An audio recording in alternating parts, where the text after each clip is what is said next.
बहन जी ने कलम को छोड़ करके, संविधान को छोड़ करके त्रिशूल पकड़ने का काम किया। बहन जी के सामने ब्राह्मणों ने हवन और यज्ञ किए और जय श्री राम और परशुराम के नारे लगाने का काम किया। हम बहन जी की इस विचारधारा को नहीं मानते, हम उनकी इस विचारधारा को नकारते हैं। हम जय श्री राम के नारे नहीं, जय भीम के नारे लगाने आए हैं। इस देश में ब्रह्मवाद की बात नहीं, संविधानवाद की बात करने आए हैं। आपसे अपील करता हूं कि बहुजन समाज पार्टी का कोई भी व्यक्ति अगर आपसे वोट मांगने आए तो उनसे पूछिएगा और उनसे कहिएगा हम त्रिशूल नहीं, हम कलम की बात करने आए हैं। कलम के आधार पर इस उत्तर प्रदेश में शासन करेंगे, संविधान के आधार पर इस उत्तर प्रदेश में शासन करेंगे। शहजाद साहब के बाद अब आपकी फिरोजाबाद की इस तारीखी सरजमीन पर मजलिस इत्तेहादुल मुस्लिमीन के एक बहुत जिम्मेदार दलित चेहरा, मैं बहुत ही अदब के साथ उनका नाम आपको बताऊंगा, जनाब डॉक्टर पवन राव अंबेडकर साहब। आप डॉक्टर भी हैं और प्रोफेसर भी हैं और मैं 1 मिनट में उनका एक तारुफ आपसे करा दूं कि आप वो शख्सियत हैं कि जिन्होंने दलित होते हुए हिंदुस्तान में एनआरसी और सीएए के आंदोलन में आप लोगों की शहरियत और हुकूक की हिफाजत के लिए जिन्होंने जेल काटी और जिन्होंने मजलिस इत्तेहादुल मुस्लिमीन हमारे सूबे के सदर कैप्टन जनाब अलहाज शौकत साहब की मोहब्बत में, बैरिस्टर साहब की मोहब्बत में अपने 2 लाख रुपए की प्रोफेसर की अपनी नौकरी छोड़ करके आज मजलिस इत्तेहादुल मुस्लिमीन की खिदमत कर रहे हैं। तो आप तारीखी सरजमीन फिरोजाबाद में तालियां बजा करके उनका खैर मकदम कीजिए। और मैं डॉक्टर साहब से गुजारिश करूंगा कि आए और इस फिरोजाबाद की तारीखी आवाम को अपने संबोधन से फैजियाब करें। डॉक्टर पवन राव अंबेडकर साहब। बहुत बहुत शुक्रिया नौफिल साहब। मैं इस मंच के माध्यम से आदरणीय जनाब बैरिस्टर असदुद्दीन ओवैसी साहब को नमन करता हूं और उन्हें याद करता हूं। हमारे बीच में तशरीफ फरमा प्रदेश अध्यक्ष आदरणीय जनाब शौकत अली साहब का भी मैं इस्तकबाल करता हूं और अभिनंदन करता हूं। मंच पर सभी जिम्मेदार साथियों का, फिरोजाबाद के सभी जिम्मेदार पदाधिकारियों का मैं शुक्रगुजार हूं कि उन्होंने एक बहुत ही बेहतरीन जलसे का आयोजन किया। मैं भारत ही नहीं विश्व के विशालतम संविधान और महानतम संविधान बनाने वाले बोधिसत्व बाबा साहब डॉक्टर भीमराव अंबेडकर को नमन करता हूं, उनको याद करता हूं। आज मैं इस सरजमी पर आया हूं फिरोजाबाद के सम्मानित बुजुर्गों का, महिलाओं का, अपनी बहनों का और ये जो नौजवान हमारे साथी हैं उन सबको मैं इस्तकबाल करता हूं। अस्सलाम वालेकुम, जय भीम, जय मीम। फिरोजाबाद की जनता बड़ी मेहनत कश वाली है ना। सुबह से शाम मेहनत करती है, अपने लिए रोजी रोटी का इंतजाम करती है और इस रोजी रोटी के इंतजाम को खराब करने के लिए बहुत सारे लोग आपके बीच में भी आते हैं। आपको मान सम्मान से जीने भी नहीं दिया जाता है, आपकी सुरक्षा को लेकर के कोई काम नहीं करता है। यही खिलवाड़ इस देश में पिछले 70 सालों से चल रहा है। 70 साल हो चुके हैं इस देश में भारतीय संविधान को लागू हुए और भारतीय संविधान कहता है कि इस देश का हर एक नागरिक समान है, इस देश के हर एक नागरिक को स्वतंत्रता से जीने का अधिकार है। संविधान कहता है इस देश के हर एक नागरिक का मान सम्मान होना चाहिए। लेकिन क्या मान सम्मान मिला? क्या वो अधिकार और सम्मान मिला? क्या वो हिस्सेदारी आपको मिली?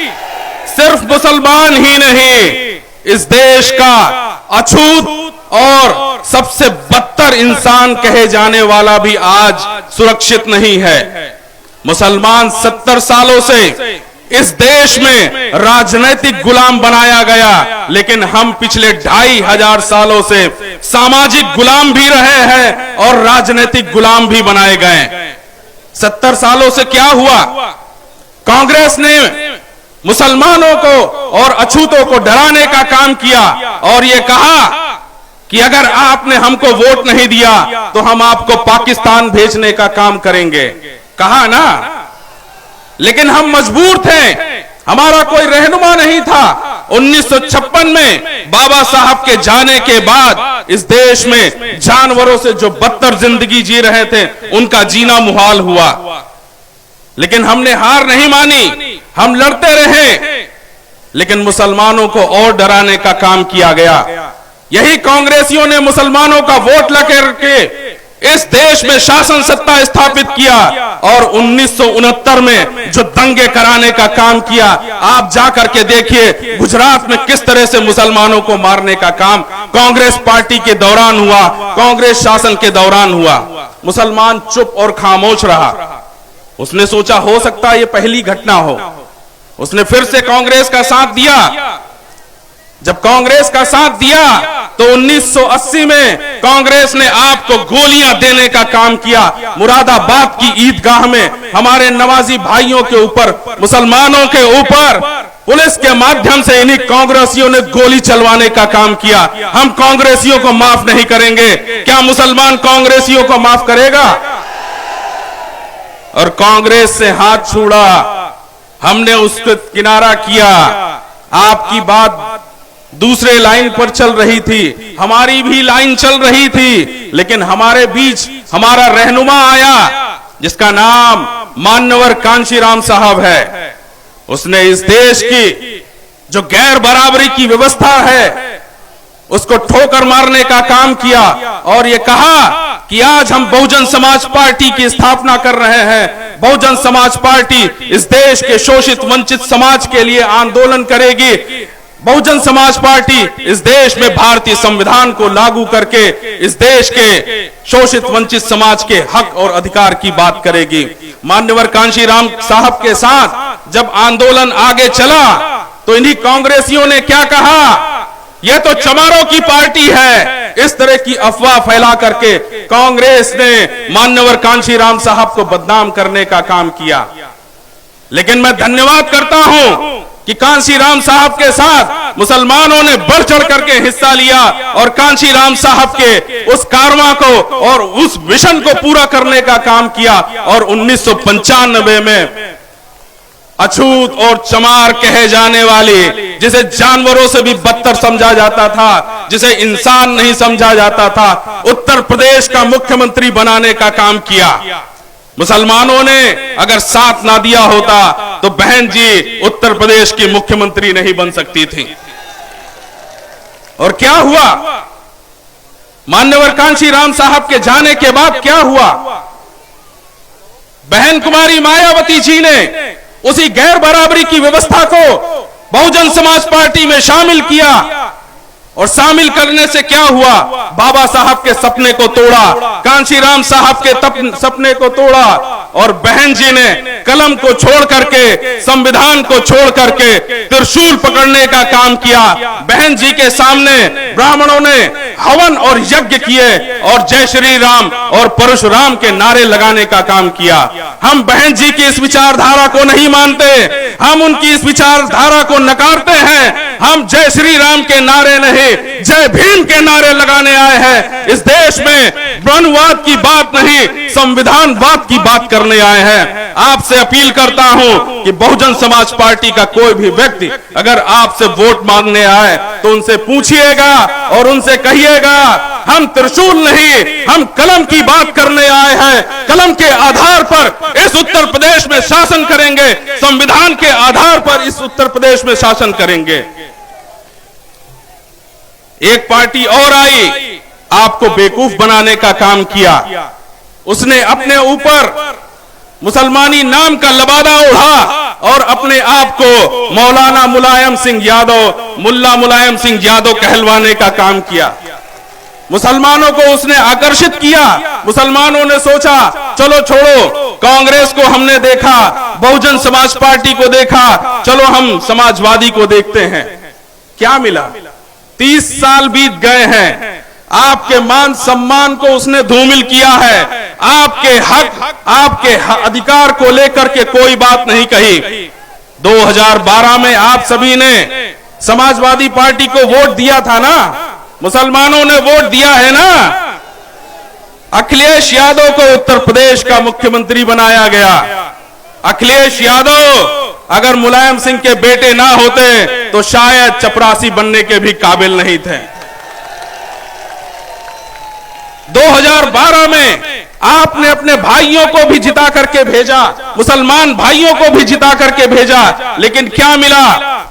2013 में मुजफ्फरनगर के दंगे मिले। मुजफ्फरनगर की कड़कड़ाती ठंडी में हमारी मां बहन बेटियां किस तरह से जी रही थी, ये अखिलेश यादव ने किया। हमारे भाइयों के ऊपर गोलियां चलाई गई, हमारे भाई अनाथ हुए, हमारी माएं बेवा हुई, ये अखिलेश यादव ने दिया। आप उनसे सवाल पूछिएगा कि मुजफ्फरनगर के दंगों को लेकर के क्या कभी उन्होंने माफी मांगी है? अखिलेश यादव ने क्या मुसलमानों से माफी मांगी है? आप उनसे सवाल करिएगा कि अब हम खूनी लोगों को वोट नहीं देंगे, हम फिरोजाबाद की धरती पर हरे रंग का परचम लहराने का काम करेंगे। अब हम साइकिल पर नहीं चढ़ेंगे, अब हम पतंग उड़ाना सीख चुके हैं, हम आसमान देखते हैं, जमीन पर चलना छोड़ चुके हैं। आप लोग तैयार हैं ना फिरोजाबाद की धरती को हरा करने के लिए? आप तैयार हैं ना अपने बीच के साथी को विधानसभा भेजने के लिए? क्योंकि आपकी आवाज कोई छोटी मोटी आवाज नहीं है, आपकी आवाज आदरणीय असदुद्दीन ओवैसी साहब की आवाज है, जिनके सामने अच्छे अच्छे ढेर हो जाते हैं। अखिलेश यादव, राहुल गांधी, प्रियंका गांधी और मायावती जी मेमने नजर आते हैं, उस शेर के आगे सब बौने नजर आते हैं, क्योंकि संसद में वही एक आवाज है जो आपके हक और अधिकार की बात करती है, आपके हक और हकूक की बात करती है। उस आवाज को आप मजबूती देंगे या नहीं देंगे? आपको उनके साथ चलना पड़ेगा। आप तैयार हैं? तो फिर एक बार नारा लगाइए, आदरणीय असदुद्दीन ओवैसी साहब जिंदाबाद, MIM जिंदाबाद। बहुत बहुत शुक्रिया। अस्सलाम वालेकुम। जय भीम, जय मीम।